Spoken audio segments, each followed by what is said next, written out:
যাচ্ছে মোর সব নিয়ে যাও, ঈমান আমার নিও না।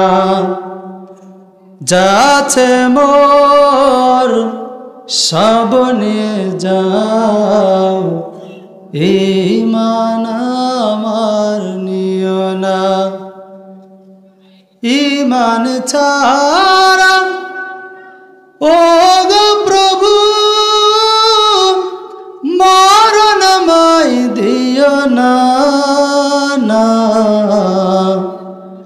যাচ্ছে মোর সব নিয়ে যাও, ঈমান আমার নিও না। যাচ্ছে মোর সব নিয়ে যাও, ঈমান আমার নিও না। বিত্তবেশা থাকবে না থাক, ঈমান বড়ই দামি। বাড়ি গাড়ি টাকার মালিক এই জগতে নামে, ঈমান আমল না থাকিলে আল্লাহর কাছে প্রিয় না, না। যাচ্ছে মোর সব নিয়ে যাও, ঈমান আমার নিও না। যাচ্ছে মোর সব নিয়ে যাও, ঈমান আমার নিও না। খাবাবের খাটে মান পুড়ে গেল দেহটা। খাবাবের খাটে মান পুড়ে গেল দেহটা। সেই মানটা রক্ষা করতে, সেই মানটা রক্ষা করতে নিঃস্ব হলো জীবনটা। এই ঈমান যে এত দামি জাহেলরা বুঝে না, না। যাচ্ছে মোর সব নিয়ে যাও, ঈমান আমার নিও না। যাচ্ছে মোর সব নিয়ে যাও, ঈমান আমার নিও না। আউযু বিল্লাহি মিনাশ শাইতানির রাজীম। বিসমিল্লাহির রাহমানির রাহিম। আল্লাযীনা মাক্কান্নাহুম ফিল আরদি আকামুস সালাহ,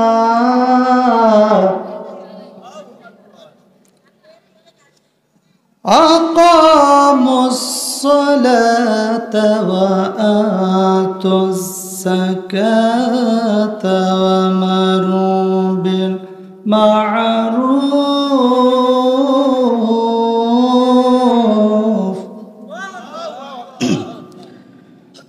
ওয়া আমারু বিল মা'রুফি ওয়া নাহাউ আনিল মুনকার ওয়ালিল্লাহি আকিবাতুল উমুর।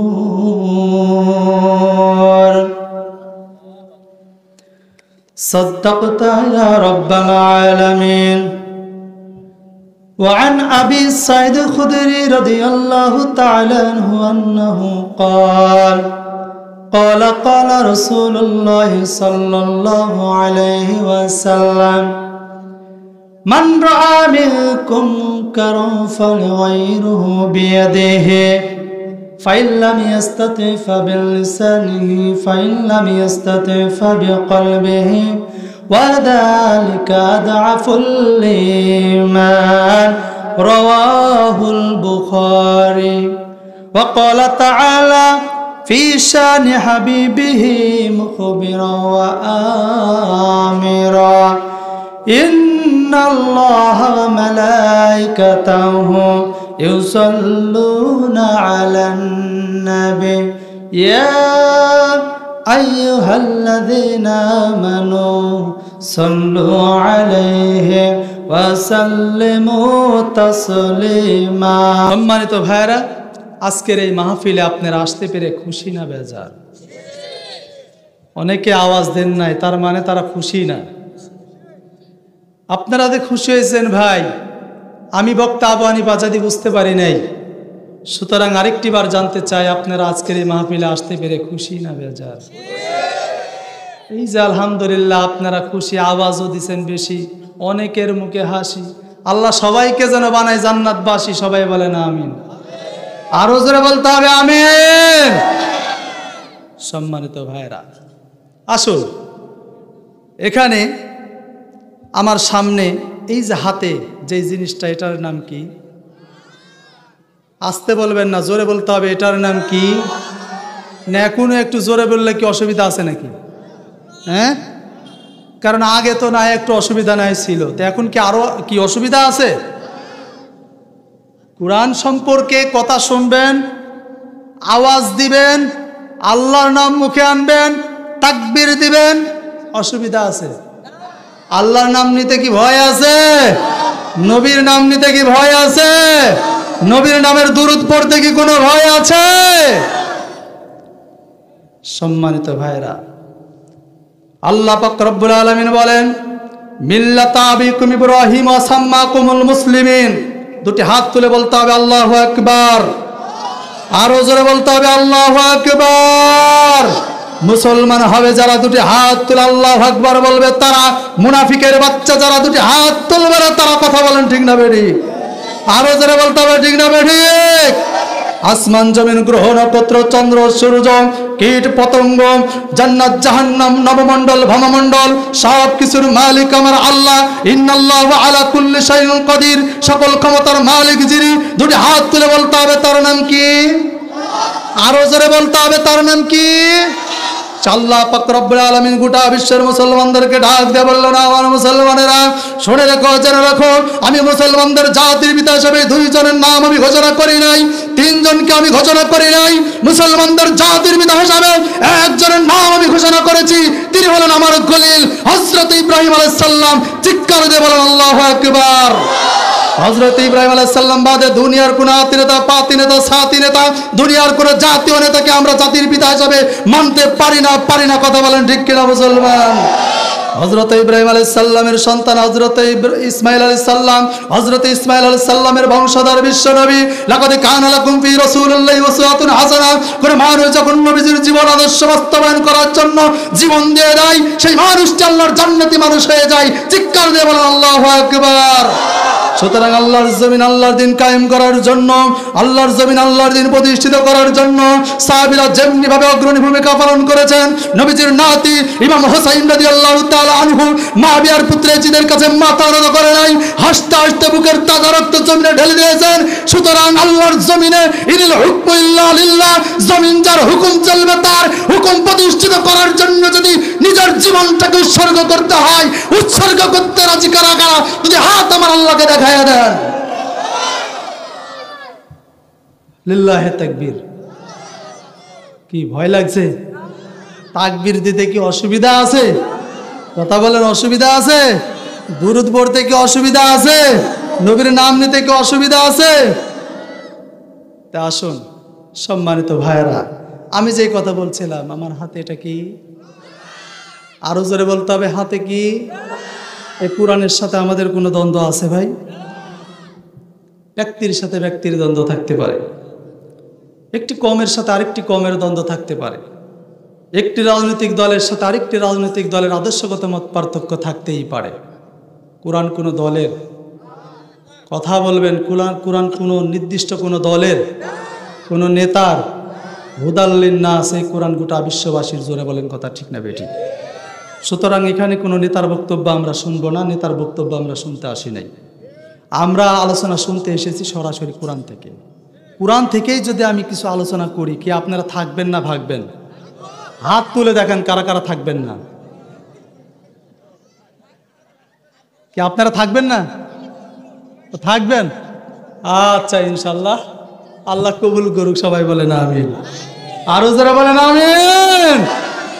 সম্মানিত ভাইয়ের, আসুন, আমি ভূমিকায় কোনো কথা আমি নিতে চাই না। আমি একটা কথাই ভূমিকায় বলতে চাই, সকল সমস্যার সমাধান, একটা আওয়াজ দিবেন, সব সমস্যার সমাধান দিতে পারে একমাত্র। এটা কি বিশ্বাস হয়?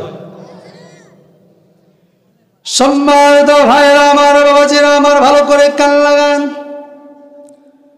সব সমস্যার সমাধান দিতে পারে একমাত্র আল কোরআন, এটা আমরা বিশ্বাস করি।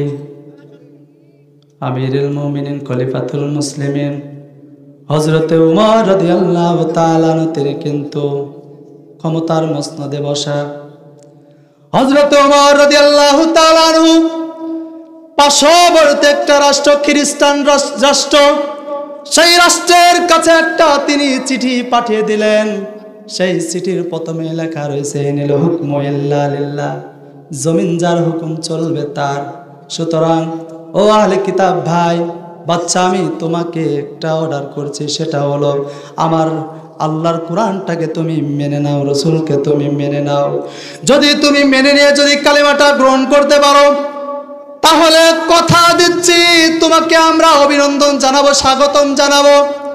আর যদি তুমি এটা গ্রহণ না করো, এই দাওয়াতটা যদি তোমার যদি পছন্দ না হয়, যুদ্ধের জন্য প্রস্তুত হয়ে যাও, যুদ্ধ করার জন্য প্রস্তুত আছে, তরবারি রেডি করো। আমার ভাইয়েরা, আমার বাজানেরা, আমার ভালো করে কান লাগান। সকল সমস্যার সমাধান দিতে পারে আল কোরআন, এটা বোঝানোর জন্য এই কথাটা আমি বলতে শুরু করলাম। আমার বাবাজিরা ভালো করে কান লাগান। আমিরুল মুমিনিন যখন ওই খ্রিস্টান বাচ্চার কাছে এই চিঠিটা পাঠিয়ে দিলেন, এবার চিঠিটা ওই খ্রিস্টান বাচ্চা দেখলেন। ওখানে দেখার পরে তিনি হতভম্ব হয়ে গেলেন, আহারে অবাক হয়ে গেলেন। অর্থ জাহানের খলিফা হযরতে ওমর রাদিয়াল্লাহু তাআলা আনহু তিনি আমাকে তার ইসলামের দাওয়াত দিয়েছেন, তার দাওয়াতটা যদি আমি গ্রহণ না করি, তাহলে আজকে আমাকে যুদ্ধের জন্য প্রস্তুতি থাকার নির্দেশ দিয়েছেন। কিন্তু অথচ তার সঙ্গে তো যুদ্ধ করার মতো আমার কোনো অ্যাবিলিটি নাই, আমার কোনো সামর্থ্য নাই। তার কারণ মুসলমানেরা যখন যুদ্ধ করে তখন পিছনের দিকে তাকাই না, তারা সামনের দিকে তাকায়। আর যারা মুসলমানেরা যখন যুদ্ধ করে, কারা যেন অদৃশ্য একটা শক্তি তাদের কাছে এসে যায়, তখন তাদের সাথে যুদ্ধ করে, তাদের সাথে গিয়ে। সুতরাং তাদের সাথে আমরা আর যুদ্ধতে আমরা পেরে উঠব না। এই জন্য ওই খ্রিস্টান বাচ্চা সঙ্গে সঙ্গে তিনি ক্যাবিনেট সদস্যদেরকে ডাক দিলেন, উপদেষ্টা মণ্ডলীকে তিনি ডাকলেন, একটা সভা তৈরি করলেন। সেখানে সভাতে পরামর্শ করলেন আমিরুল মুমিনিন খলিফাতুল মুসলিমিন, মুসলমানদের যিনি বাচ্চা, তিনি উমর, তিনি আমাদের কাছে চিঠি দিয়েছেন। এই চিঠির জবাবে কি দিব? কারণ চিঠির তো জবাব দিতেই হবে, যদি না দিই না হলে যুদ্ধের জন্য প্রস্তুত থাকতে বলা হয়েছে। এই জন্য সকল সদস্য মিলে একটি সিদ্ধান্ত উপনীত হলেন। সিদ্ধান্তটা হলো, তাকে 4টা প্রশ্ন করো, যদি 4টা প্রশ্নের উত্তর সে যদি দিতে পারে, তাহলে আমরা কথা দিচ্ছি আমাদের রাজ্যে যত খ্রিস্টান মানুষগুলো আছে সকলকে সাথে নিয়ে আমরা কালেমা পড়ে ইসলাম কবুল করব। আরো যারা বলেন সুবহানাল্লাহ। এবার ওই বাচ্চা এবার চিঠি লিখতেছেন। চিঠির ভিতরে লিখলেন, আমিরুল মুমিনিন, আমরা আপনার প্রস্তাবে আমরা রাজি আছি, কিন্তু শর্ত হলো আমরা 4টায় আপনাকে প্রশ্ন করব। এই চারটা প্রশ্নের উত্তর যদি কোরআন এবং হাদিস দিয়ে যদি আপনি দিতে পারেন, তাহলে আমরা কথা দিচ্ছি আমাদের রাজ্যের সকল মানুষগুলোকে সঙ্গে নিয়ে সবাই কালেমা পড়ে আমরা ইসলাম কবুল করে নিব। এবার আসুন সেই প্রশ্নটা কি। 1 নম্বর প্রশ্ন করলেন আমিরুল মুমিনিন খলিফাতুল মুসলিমিন। আমাদের 1 নম্বর প্রশ্ন হলো, কোন সেই 2 সন্তান একই সঙ্গে দুনিয়াতে আগমন করেছে, একই সঙ্গে পৃথিবীতে এসেছেন, আবার একই সঙ্গে দুনিয়া ছেড়ে বিদায় নিয়ে চলে গেছে, কিন্তু অথচ এই 2 সন্তানের মধ্যে এক সন্তানের বয়স প্রায় 100 বছরের বেশি? এই উত্তরটা আমরা জানতে চাই। এটা প্রশ্ন করলাম, কোরআন দিয়ে সেই উত্তরটা দেওয়া লাগবে। আমার 2 নম্বর প্রশ্ন, কোন সেই জায়গা যে জায়গায় জীবনে একবার শুধু সূর্যের আলো প্রবেশ করেছে, আর কিয়ামত পর্যন্ত কোনদিন সেই জায়গায় আর সূর্যের আলো প্রবেশ করবে না? এটা কোন জায়গা, সেটা কোরআন দিয়ে বলতে হবে। 3 নম্বর হলো, কোন সেই কবর যেই কবরটা জীবিত, কবরের মানুষগুলো জীবিত, এটা সেই কোন কবর? এটা আপনার কোরআন এবং হাদিস দিয়ে আপনাকে বলতে হবে। আমার 4 নম্বর সর্বশেষ যে প্রশ্ন, সেটা হলো আমিরুল মুমিনিন, কোন সেই কয়েদখানা যে কয়েদখানায় মানুষ জীবিত থাকে, নিঃশ্বাস ছাড়াও তারা জীবিত থাকে, কারণ নিঃশ্বাস ছাড়াও তারা সবচেয়ে বেশি নিরাপদে থাকে। তাহলে প্রশ্ন হলো কয়টা? একটা আওয়াজ দিয়ে বলতে হবে কয়টা? এই 4টা প্রশ্ন কোরআনের ভিতরে আছে না নাই? আপনারা কি শুনবেন? শুনবেন তো ইনশাল্লাহ? এই 4টা প্রশ্ন না নেওয়া পর্যন্ত আমরা যাব না ইনশা। কি আপনারা কি শুনতে রাজি আছেন? লিল্লাহে তাকবীর, লিল্লাহে তাকবীর। আল কোরআনের আলো, আল হাদিসের আলো, নারায়ে তাকবীর। জি আলহামদুলিল্লাহ। আসুন তাহলে প্রশ্ন কয়টা? 4টা। এই 4টা প্রশ্ন। 1 নম্বর প্রশ্ন ছিল, কোন সেই 2 সন্তান যে 2 সন্তান একই সঙ্গে দুনিয়াতে আগমন করেছে, দুনিয়ার থেকে বিদায় নিয়েছে একই সঙ্গে, কিন্তু অথচ বয়সের ডিফারেন্স কত? কত বছর? 100 বছর। 2 নম্বর প্রশ্ন, হ্যাঁ আলহামদুলিল্লাহ, হ্যাঁ বসো বসো বাবা। لله في القراء لا في التلاسي تواسي في القدور رب هذا البيت الذي أطعمهم من جوع وآمنهم من خوف. আচ্ছা আচ্ছা,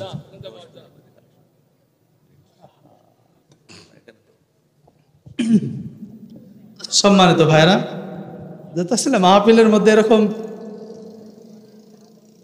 অসুবিধাই হয়ে যায়, ঠিক না বেঠি? তো যাক আলহামদুলিল্লাহ, ছোট্ট বাচ্চা, আল্লাহ তাআলা কবুল করুক, সবাই বলেন আমিন।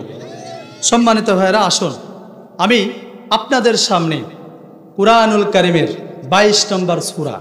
কত নম্বর সূরা? কুরআন থেকে কথা বললে কি অসুবিধা আছে? কি কারণ লাগবে? আমি ডাইরেক্ট কুরআন থেকে কথা বলবো, কুরআনে যা আছে তাই। আমার নিজের ব্যক্তিগত কোনো কথা এখানে আমি বলতে আসি নাই। আসুন কুরআনুল কারীমের 22 নম্বর সূরা, সূরার নাম হলো সূরা আল হাজ। সূরার নাম কি? সূরা আল হাজ। এই সূরা আল হাজের আমি 41 নম্বর আয়াতে কারিমা আমি আপনাদের সামনে তেলাওয়াত করেছি। সম্মানিত উপস্থিতি, আমরা সকলেই জানি বর্তমানে দেশের যেই পরিবেশ পরিস্থিতি, সেটা সামনে সবাই এখন নির্বাচনমুখী। কথা বলেন ঠিক না বেঠিক? সবাই এখন বর্তমানে নির্বাচনমুখী, কিন্তু যে কোনো দল তারা নির্বাচন করুক, যা করুক, এটা আমাদের কোনো দেখার আছে। কিন্তু আমরা মুসলমান হিসাবে আমাদের কিছু দাবি আছে। কি কথা বলেন? মুসলমান হিসাবে যে দলই ক্ষমতায় যাক, কে আওয়ামী লীগ করেন, কেউ বিএনপি করেন, কেউ জামাত ইসলাম করেন, কেউ জাতীয় পার্টি করেন, এটা আমার দেখার বিষয় না। আমার দেখার বিষয় বর্তমান যে পরিস্থিতি, যেহেতু সামনে নির্বাচন, এই নির্বাচিত হলে তাদের ইস্তিহার কি থাকতে হবে সেটা কোরআনের ভিতরে আছে না নাই?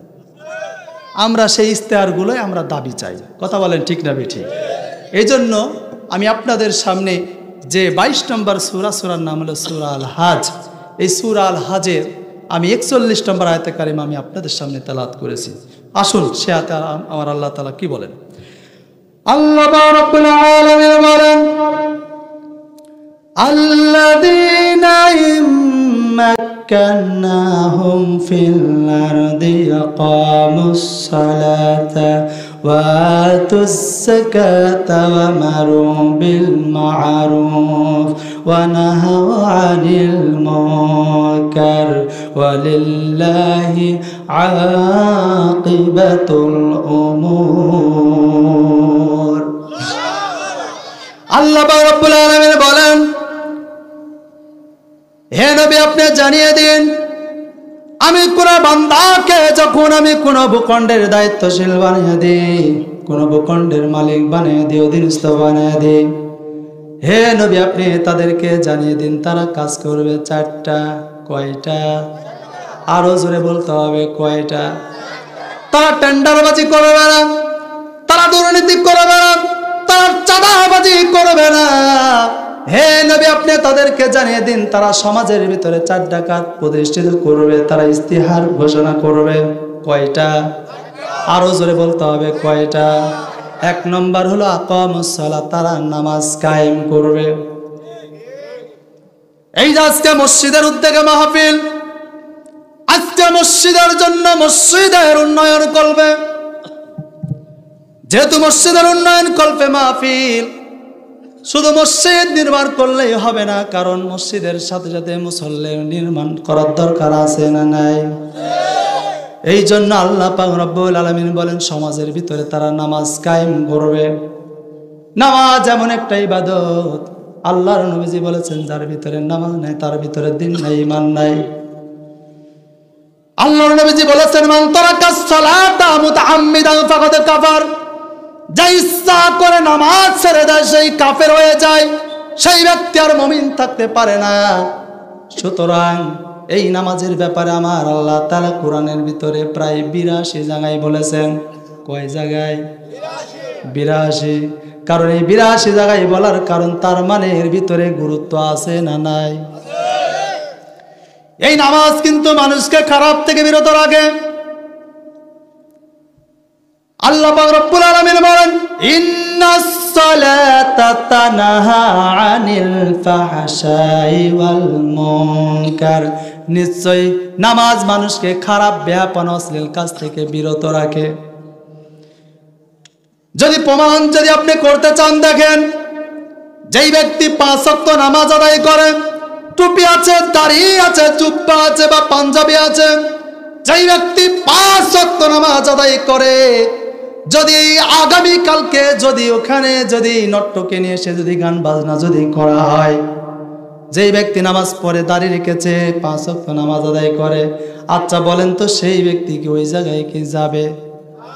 তার মনের ভিতরে একটা প্রশ্ন জাগবে, যাহারে আমি যদি ওখানে যাই কারণ আমি হলাম নামাজি। তাহলে এই নামাজ পড়ার কারণে, নামাজি হওয়ার কারণে খারাপ থেকে মানুষকে বিরত রাখবে। এই জন্য আমার আল্লাহ পাক রব্বুল আলামিন কোরআনের ভিতরে প্রায় 82 জায়গায় নামাজের কথা বলেছেন। আল্লাহ তাআলা এমনিতেই নামাজের ব্যাপারে 82 জায়গায় দেন নাই। তার প্রমাণ যদি নিতে চান দেখেন, আমরা হাদিস পড়েছি, হাদিসের ভিতরে এসেছে 2,24,000 পায়গম্বর এই পৃথিবীতে আগমন করেছিলেন, কিন্তু অথচ এই 2,24,000 পায়গম্বরের নাম কোরআনের ভিতরে আছে। একটা আওয়াজ দিয়ে বলেন আছে? 1000 নবীর নাম কি কোরআনে আছে? 1000 নবীর নামও কিন্তু কোরআনে নাই। মাত্র 25 জন নবীর নাম কোরআনে উল্লেখ করা হয়েছে। তার মানে বোঝা যায় আল্লাহ তাআলা ওইগুলো প্রয়োজন মনে করেন নাই।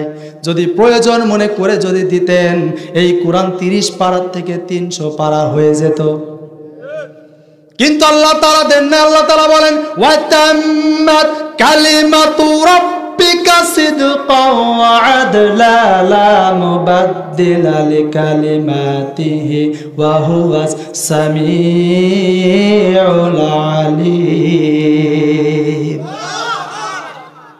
কোরআনুল কারীমের 6 নম্বর সূরা, সূরা নামের 115 নম্বর আয়াত এটা আল্লাহ পাক বলেন ওয়া তাম্মাত কালিমাতু রাব্বিকা সিদকা। এই কিতাবের ভিতরে যত কথা আছে সব কথাগুলো হলো সত্য কথা, মিথ্যা কথা আল্লাহ কোরআনের ভিতরে দেন নাই। ওয়াদলা লা মুবাদদিলা লিকালিমাতিহি, এবং এই কালামের ভিতরে যত ওয়াজ নসিহত বক্তৃতা বয়ানগুলো যত কথাগুলো আমি বলেছি দিয়েছি সব কথাগুলো হলো নিঃসঙ্গত কথা। আল্লাহ তাআলা কোরআনের ভিতরে অসঙ্গত কথা একটাও তুলে দেন নাই। তাহলে সুতরাং আল্লাহ তাআলা ওটা প্রয়োজন মনে করেন নাই, তাই তিনি দেন নাই। মাত্র 25 জন নবীর নাম আল্লাহ তাআলা দিয়েছেন, কিন্তু নামাজের ব্যাপারে 25 বার না, 50 বার না, আল্লাহ তাআলা প্রায় 82 জায়গায় বলেছেন। তার মানে বোঝা যাচ্ছে এই নামাজের ভিতরে অনেক গুরুত্ব আছে। কথা বলেন ঠিক না বেঠিক? কিন্তু আজকে আমরা নামাজ পড়ি, আজকে আমরা নামাজে যাই, নামাজ পড়ি, নামাজ থেকে তো আমরা কোনো শিক্ষাই নিতে পারলাম না। কিন্তু এই নামাজের ভিতরেও কিন্তু শিক্ষা আছে। নামাজের ভিতরে কমপক্ষে 4টা শিক্ষা। কয়টা? আজকে এই 4টা শিক্ষা নিয়ে আমরা বাড়িতে যাব ইনশাআল্লাহ। সবাই বলেন ইনশাআল্লাহ। এই 4টা শিক্ষা নিজের জীবনে বাস্তবায়ন করব, তার পাশাপাশি সমাজেও বাস্তবায়ন করার দরকার। বলেন তো আছে না নাই? তাহলে শিক্ষা যেন কয়টা? আরো জোরে বলতে হবে কয়টা? 4টা। তার ভিতরে 1 নম্বর, প্রথম নম্বর শিক্ষা হলো নামাজের ভিতরে। নামাজ আমাদেরকে যে 4টা শিক্ষা দেয়, 1 নম্বর শিক্ষা হলো, সেটা হলো সুশৃঙ্খলতা। শৃঙ্খলার শিক্ষা দেয় নামাজ আমাদেরকে। সম্মানিত ভাইরা আমার, বাবাজিরা আমার, মসজিদে যখন আজান হয়ে যায়, মুসল্লিরা যখন মসজিদ মুখ হয়ে যায়, ইমাম সাহেব নামাজে দাঁড়িয়ে তাকবীরে তাহরিমা পাঠ করে নিয়াদ বাঁধে। এবার আপনাদের কাছে আমি জানতে চাই, মুসল্লিরা ওই ইমাম সাহেব যখন নিয়াদ বাঁধে তখনই মুসল্লিরা কি গুতাগুতি করে? কথা বলেন, গুতাগুতি করে? সেখানে কোনো গুতাগুতি নাই, সেখানে কোনো হইচই নাই, কোনো গ্যাঞ্জাম নাই। কথা বলেন ঠিক না বেঠিক? তাহলে নামাজ আমাদেরকে শৃঙ্খলার শিক্ষা দেয়। কিন্তু মানব জাতি, এই পৃথিবীর বুকে সবচেয়ে মানব জাতি হলো বেকা জাতি। এই বেকা জাতিকে আল্লাহ তাআলা সোজা বানায় দেয় নামাজের মাধ্যমে। কথা বলেন ঠিক না বেঠিক? বলতে পারেন যে হুজুর, এই যে মানুষ আমরা সোজা জাতি, কিন্তু আমাদেরকে বেকা বানায় দিলেন, তার মানে? যদি বিশ্বাস যদি না করেন, দেখেন যখন নামাজে দাঁড়াই, যদি 500 জন 1000 জন যদি নামাজ আদায় করে, ইমাম সাহেব তাকবীরে তাহরিমা পাঠ করার সাথে সাথে সবাই চুপ হয়ে যায়। কিন্তু অথচ নামাজ শেষ করে এবার 50 জনা যদি বলেন যে তবারুক আছে, এবার দেখেন তো শৃঙ্খলা থাকে নাকি? কথা বলেন থাকে? কিন্তু নামাজ, শুধুমাত্র নামাজ বেকা জাতির সোজা বানায়া দেয়। আমরা এই শিক্ষাটা যদি ওখান থেকে নিয়ে যদি আমরা সমাজের ভিতরে যদি বাস্তবায়ন করতাম, তাহলে সেই সমাজটা সোনার সমাজে পরিণত হয়ে যেত। আরো যারা বলেন ঠিক না বেঠিক? তাহলে 1 নম্বর নামাজ আমাদের শৃঙ্খলার শিক্ষা দেয়। দ্বিতীয় নম্বর যে শিক্ষাটা আমাদেরকে দেয়, নামাজ আমাদেরকে ঐক্যবদ্ধভাবে আমিরের আনুগত্য করা শেখায়। মসজিদে যখন আজান হয়ে যায়, আপনি মসজিদে যাবেন, ইমাম সাহেব তাকবীরে তাহরিমা পাঠ করবে, পাঠ করার পরে দেখবেন মুসল্লিরা, ইমাম সাহেব যদি রুকুতে যায়, মুসল্লি সে দাঁড়ানোর কোন আর তার ক্ষমতা থাকে?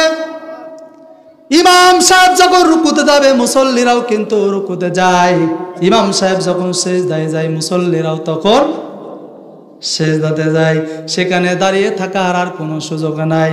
তাহলে ও মুসলমানেরা, ও আমার ভাইয়েরা, আমার বাজারের, আমার ভালো করে কান লাগান, নামাজ আমাদেরকে ঐক্যবদ্ধভাবে আমিরের আনুগত্য করা শেখায়। আজকে যদি ওটাই সেই শিক্ষাটা যদি আমরা নিতে পারতাম, আজকে গোটা পৃথিবীর দিকে তাকান, আজকে গোটা পৃথিবীর বুকে আজকে আমিরের আনুগত্য নাই। আজকে সঠিক আমির নেই, আজকে নেতৃত্ব নেই।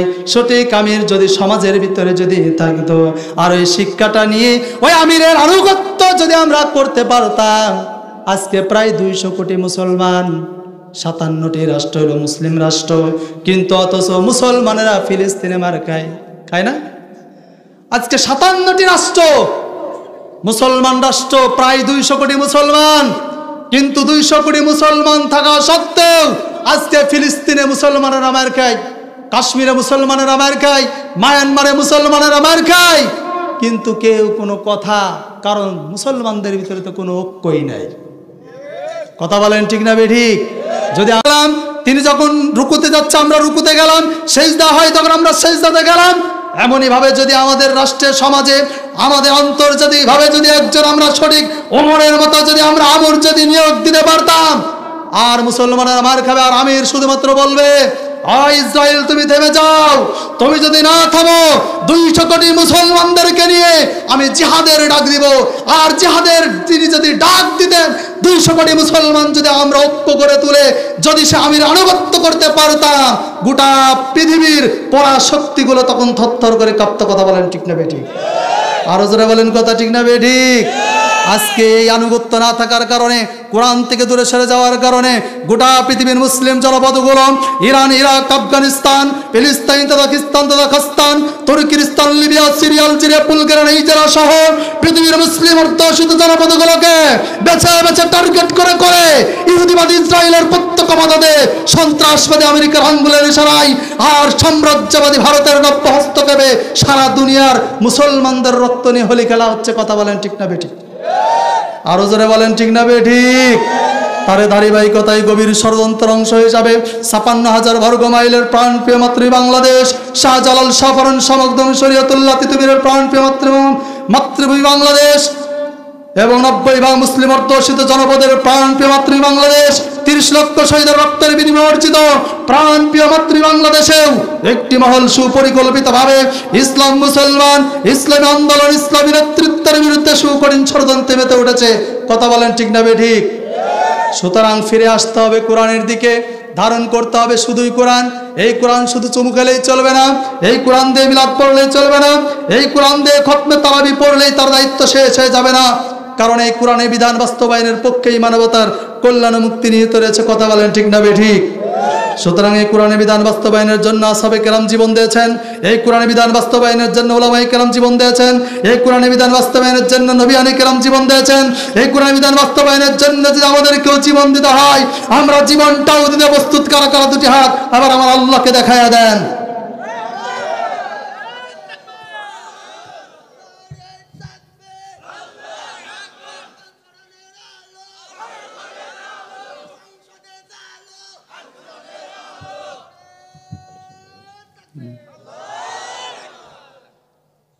কিন্তু আমার ভাইরা, আমার বাজানেরা, ভালো করে কান লাগান। আমরা যখন মসজিদের ইমাম যখন আমির নিয়োগ দিই, তখন আমরা সে আমিরটা আমরা দেখি, আমরা খুঁজি ইমাম ঠিকঠাক আছে কিনা, হালাল হালাল খাবার খায় কিনা, সে সুদ খায় কিনা, সে মিথ্যা কথা বলে কিনা, এত যাচাই বাছাই করে আমরা ইমামকে নিয়োগ দিয়ে থাকি। কিন্তু অথচ যিনি এলাকার ইমাম হবেন, সমাজের ইমাম হবেন, রাষ্ট্রের ইমাম হবেন, সেই ব্যক্তি চোর বাটপার হলেও কোনো অসুবিধা নাই। কথা কয় না?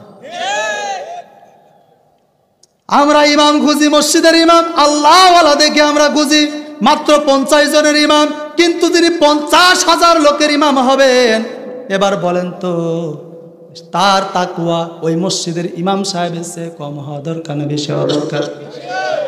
কিন্তু আমরা তো সেটা করি না, আমরা তো সেটা করি না। তাহলে ইমাম নিয়োগ দেওয়ার সময় প্রায় 6 ঘন্টা ধরে 1 ঘন্টা ধরে আমরা ভাইবা নিই।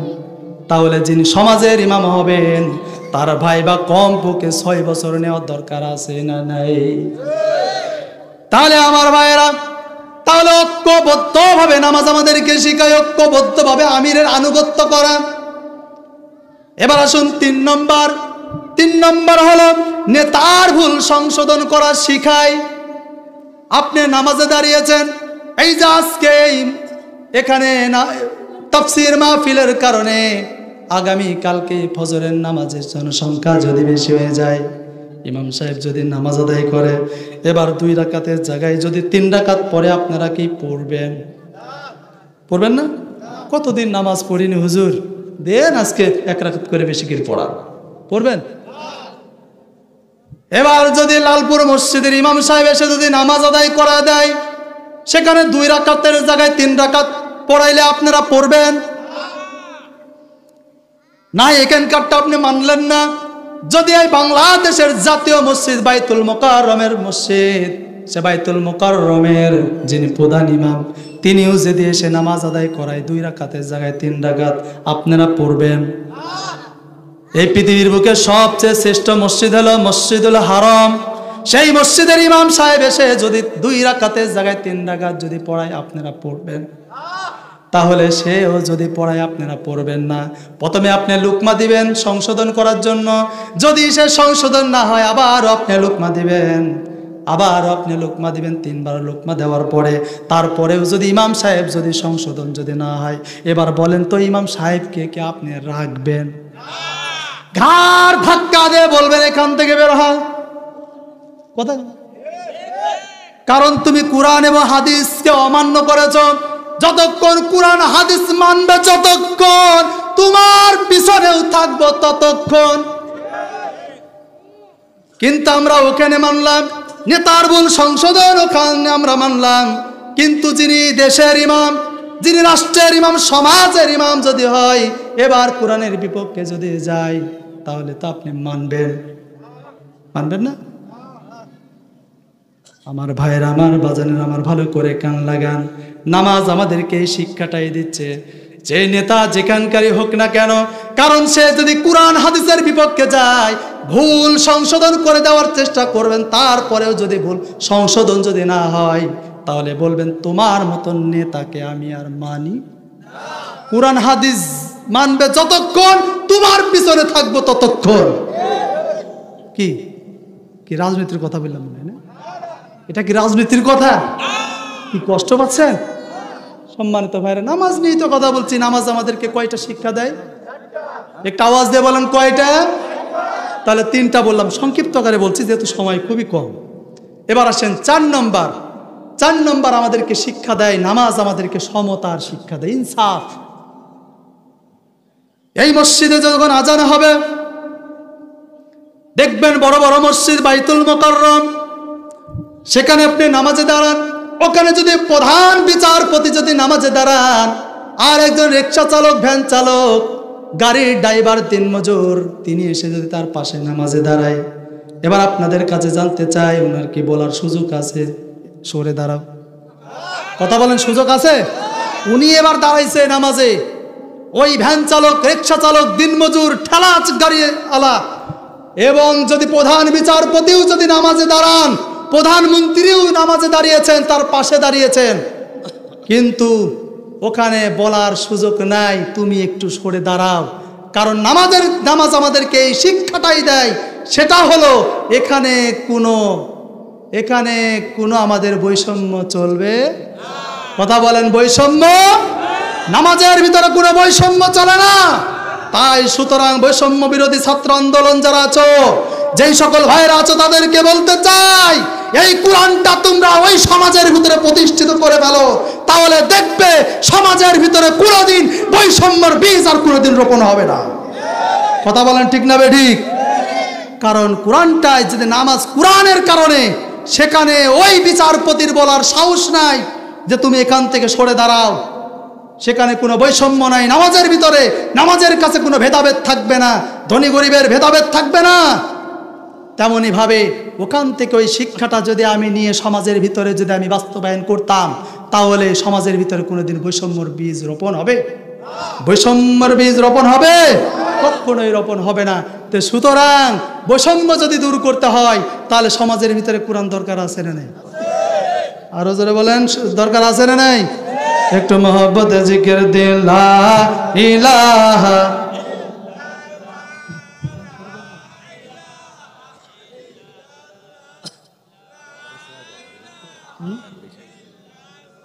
ও লোক তো উঠেই নি।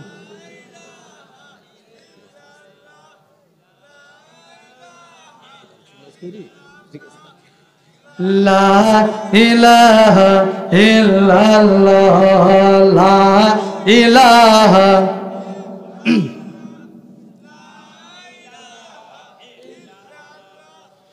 লা ইলাহা ইল্লাল্লাহ লা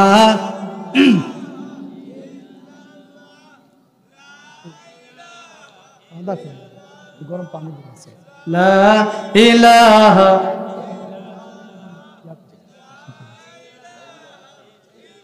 গরম পানি